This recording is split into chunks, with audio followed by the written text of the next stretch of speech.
Página 3 sí, Maestro Julio Alfredo Aguilar Landa, curso de Entorno Económico y Financiero, parte 4D de 9. Página 258. Clasificación de empresas según el Diario Oficial de la Federación de México. Entonces tenemos una tabla donde se muestran las clasificaciones. Básicamente son 4. Y tenemos entorno, puede ser micro, pequeña, mediana y grande. Sobre el número de trabajadores depende el sector, que son 4 sectores: industrial, comercio, servicio. Entonces, empresa micro de sector industrial es hasta 30 trabajadores, en comercial hasta 5 y en servicio hasta 20. Empresa pequeña en sector industrial es de 31 a 100, en comercio de 6 a 20, en servicio de 21 a 50. Empresa mediana en sector industrial es de 101 a 500, de 21 a 100, de 51 a 100. Y en entorno grande, en sector industrial es de más de 500, en comercio de más de 100 y en servicio de más de 100. Página 259. De entre algunas de las grandes empresas en México se pueden citar Cemex, Grupo Bimbo, Grupo Televisa, Grupo Carso, Grupo Modelo, FEMSA, Walmart, Pemex y la CFE. Página 260. Conglomerados industriales. Conglomerado industrial, corporación formada por varias empresas independientes, interrelacionadas por vínculos de propiedad, cuya fusión aumenta y diversifica los activos de las empresas. Esta función reduce la dependencia de la empresa de un único producto o servicio. En las décadas de 1960 y 1970 se fusionaron muchas empresas creando multitud de conglomerados con el fin de lograr importantes economías de escala o sinergias. En la década de 1980 se produjo un cambio brusco en esa tendencia y muchos conglomerados se desprendieron de gran parte de sus negocios y se centraron en una actividad principal. Esta disolución se alentó en los países más desarrollados, aumentando las ofertas públicas de adquisición, OPAs, que buscaban fundamentalmente apropiarse de partes de los conglomerados. Página 261. Corporación, entidad asociativa o societaria. En el caso de una entidad asociativa se trata de una organización cuyo objetivo primordial es la defensa de sus asociados, colegio profesional de economistas, de abogados, de médicos, por ejemplo, con un fuerte carácter gremial o corporativista. Cuando se trata de entidades societarias, se habla de sociedades por lo general dependientes del sector público, que no tienen forma de sociedad anónima y que no cuantifican su capital social.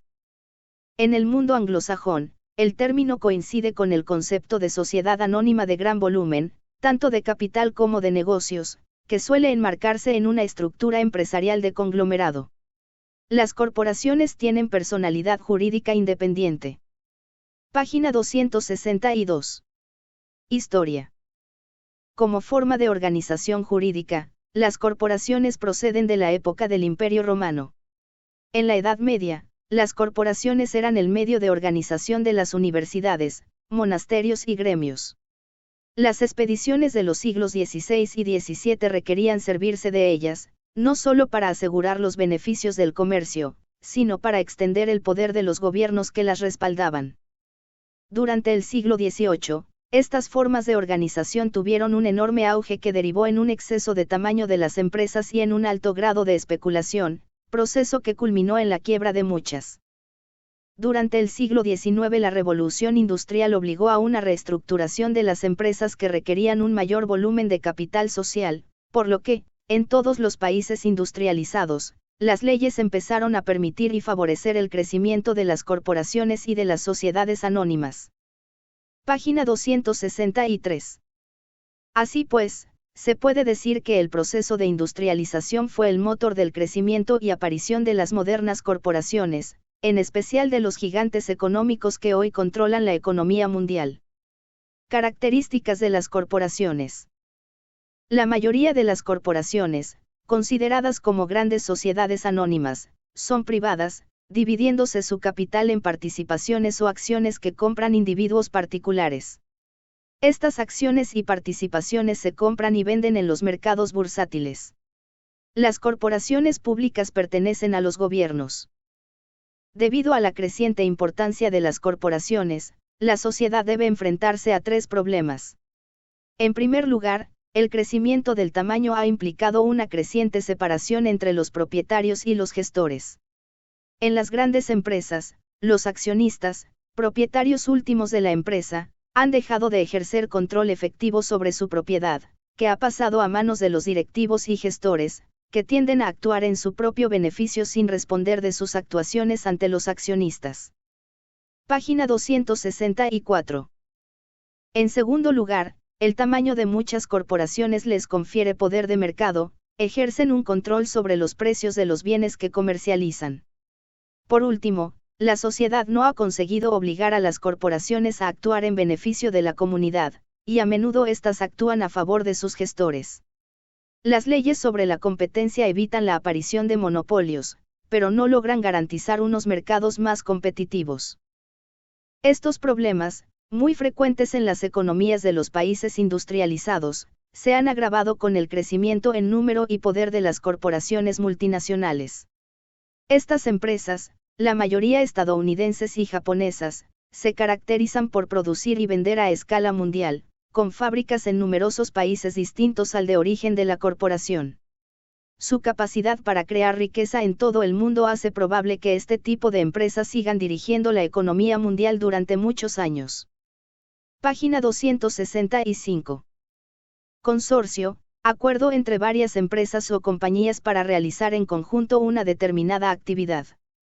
Por lo general las empresas llegan a este tipo de acuerdos para realizar un proyecto a gran escala cuando ninguna de las sociedades que se asocia reúne la capacidad para llevar a cabo todas las tareas específicas que requiere el proyecto. Por ejemplo, para realizar el túnel del Canal de la Mancha se creó un consorcio. Los grandes proyectos de infraestructura suelen requerir la creación de consorcios entre empresas.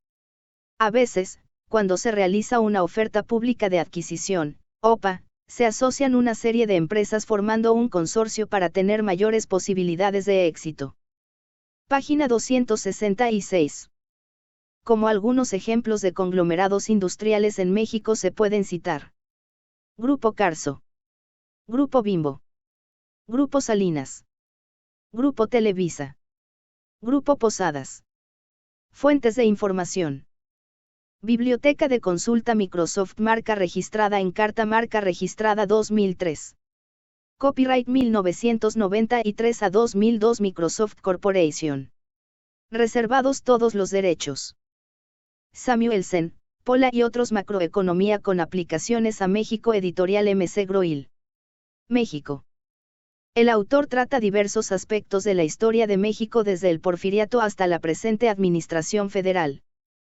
En el primer capítulo se comenta acerca los logros del presidente Porfirio Díaz, la revolución, la lucha entre los diferentes caudillos revolucionarios y la monopolización del poder en el grupo revolucionario encabezado principalmente por los generales Calles y Obregón. Página 267. En el segundo capítulo se trata acerca de la consolidación del partido oficial y cómo es que se procura ejercer el control del país y acabar con la anarquía, creando instituciones oficiales que logren contrarrestar el poder de caciques y caudillos locales que surgieron por todo el país después de la revolución.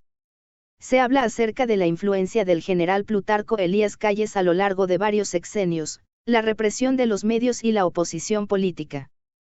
Hasta la llegada del presidencialismo con el presidente Lázaro Cárdenas del Río, quien cortó con la influencia caliste e impulsó al país en muchos aspectos hasta la crisis de 1982 que comenzó a marcar el declive del sistema político hegemónico. En el capítulo 3, el autor trata diversos aspectos que influyeron en la pérdida de credibilidad hacia el partido oficial, principalmente las crisis económicas de los 80s y 90s. Página 268. El fortalecimiento de la oposición, principalmente del PAN y el PRD, que contribuyeron a difundir los errores del sistema y restarle fuerza. Se comenta al respecto de la liberalización económica y la democratización de la política, aspectos que han contribuido al debilitamiento del régimen dictatorial del partido oficial. Hasta llegar a la pérdida de la presidencia de la República por parte, el 2 de julio del 2000. Con lo que de acuerdo al autor se pone fin a una etapa muy larga de la historia de México. Finaliza en el capítulo 4 que a diferencia de los anteriores que tratan aspectos históricos, en este capítulo el autor realiza comentarios y propuestas hacia cómo podría mejorarse el sistema político, como la reelección de los legisladores, el fortalecimiento de las comisiones legislativas y otras propuestas. Página 269. Desarrollo.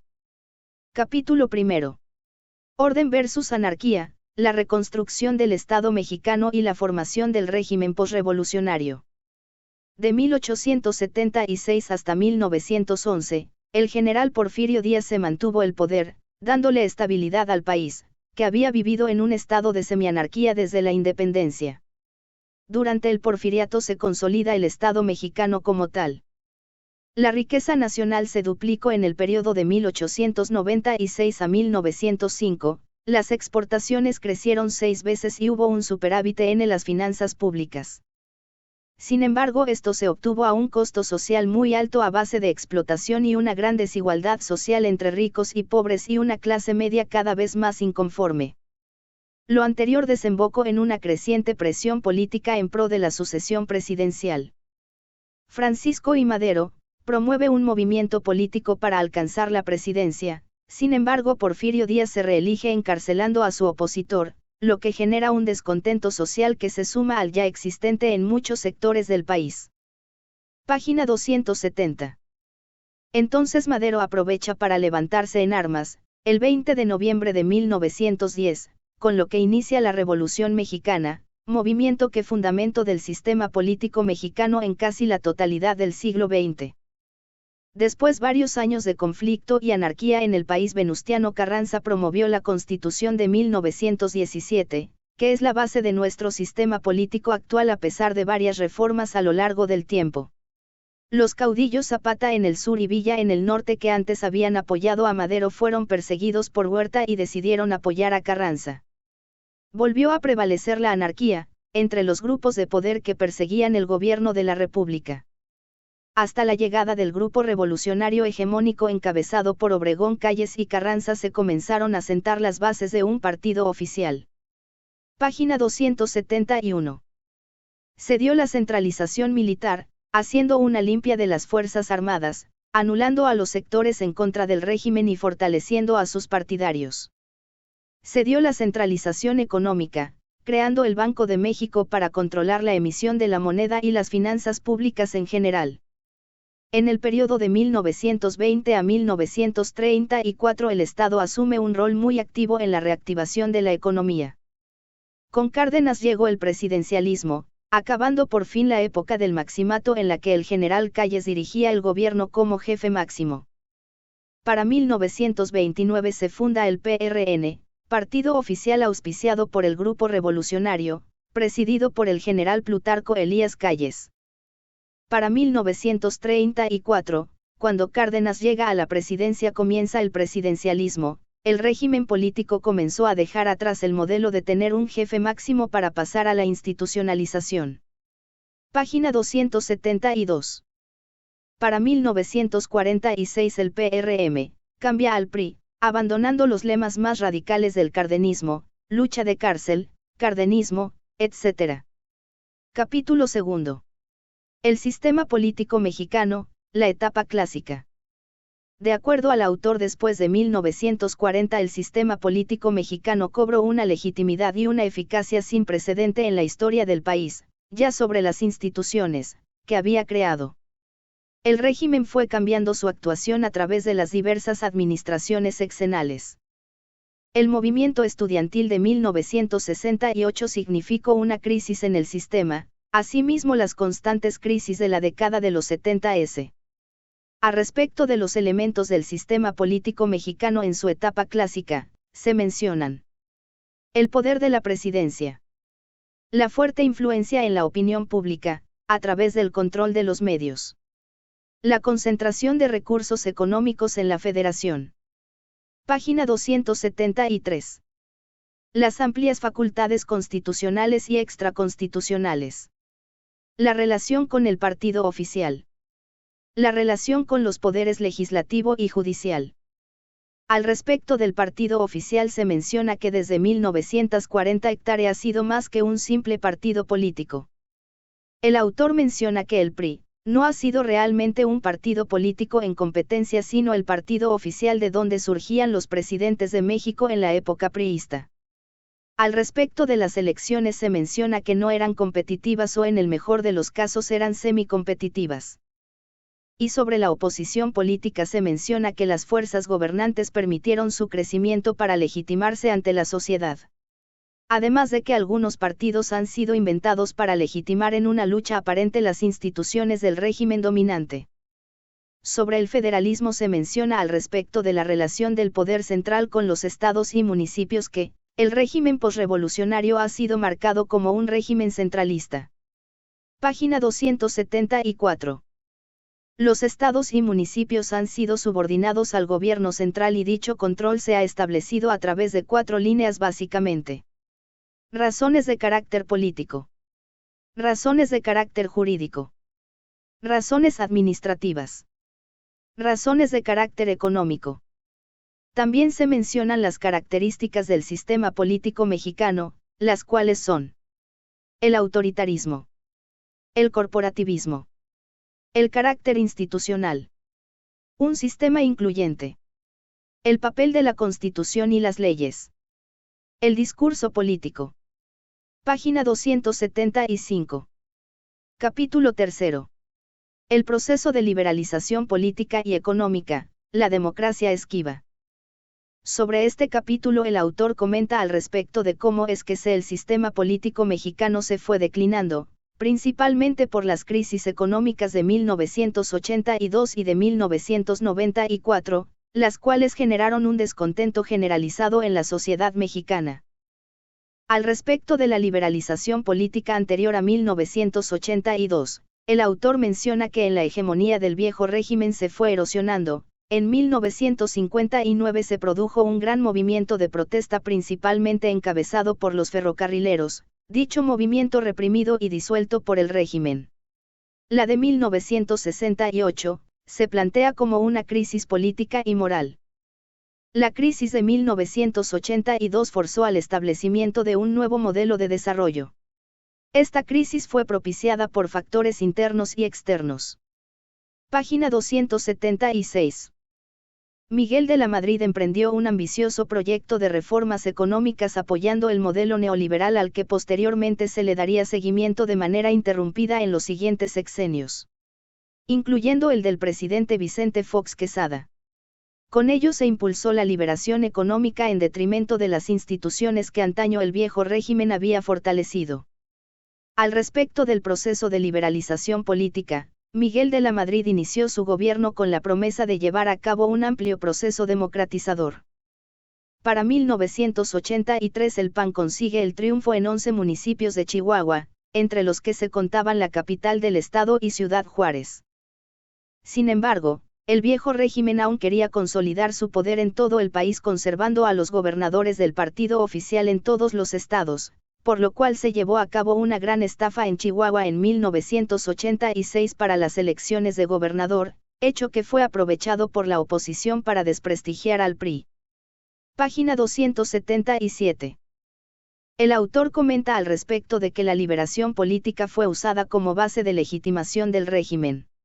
De acuerdo autor, el partido oficial se legitima permitiendo el avance de la oposición e incluso creando partidos políticos para inventarse una oposición que legitime una democracia.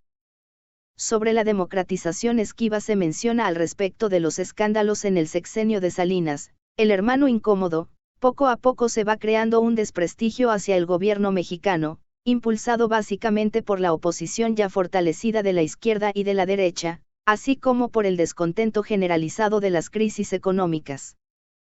Todo ello propicia la desacreditación del PRI, Pérdida de varios municipios y estados que culminaron con la pérdida de la presidencia de la República el 2 de julio del año 2000. Capítulo 4. Régimen político, diseño institucional y gobernabilidad democrática, propuestas para la democratización del sistema político y constitucional mexicano. Página 278. En este capítulo el autor deja de citar hechos históricos predominantemente y comienza a hacer un análisis crítico del naciente sistema político mexicano, haciendo varias propuestas como son: el desalentamiento del sistema político autoritario, un nuevo diseño institucional, la necesidad de reformar la Constitución política, la restricción de las facultades constitucionales y metaconstitucionales del presidente, el control de la administración pública y el establecimiento del servicio civil de carrera, el fortalecimiento del poder legislativo, el staff de apoyo al trabajo legislativo. Y el autor comenta al respecto que el Estado de Derecho es requisito para la democracia. Conclusión. Considero que el autor trata un tema muy polémico. A lo largo de su libro se trata básicamente la historia del PRI, haciendo énfasis en su aspecto de partido oficial y autoritario. Página 279. Se aprecia en la lectura que el autor tiene una perspectiva crítica al respecto del sistema político mexicano. Sin embargo, prácticamente no menciona factores que considero jugaron un papel muy importante en el desarrollo de los acontecimientos del país. Como son: la influencia de los masones en el partido oficial, la injerencia de gobiernos y grupos de poder extranjeros en asuntos políticos del país, principalmente de Estados Unidos, Cuba y Europa, la influencia de la Iglesia Católica en el sostenimiento de la oposición, principalmente del PAN, el impacto de los medios de comunicación masiva en las preferencias de los electores y su complicidad con los partidos políticos, y el apoyo de grupos empresariales a los distintos partidos políticos. Página 280. Bibliografía. Carbonell, José. El fin de las certezas autoritarias, hacia la construcción de un nuevo sistema político y constitucional para México. México, DF, UNAM, Instituto de Investigaciones Jurídicas, C2002, 270p. http://www.lacrisis.com.mx/especial 210803.htm. Contenido página. Clasificación de empresas según el DOF, 258. Conglomerados industriales, 260. Corporación, 261. Consorcio, 265. La reconstrucción del Estado mexicano, 267. Sistema político mexicano, 272. El proceso de la liberalización, 275. Régimen político, 277.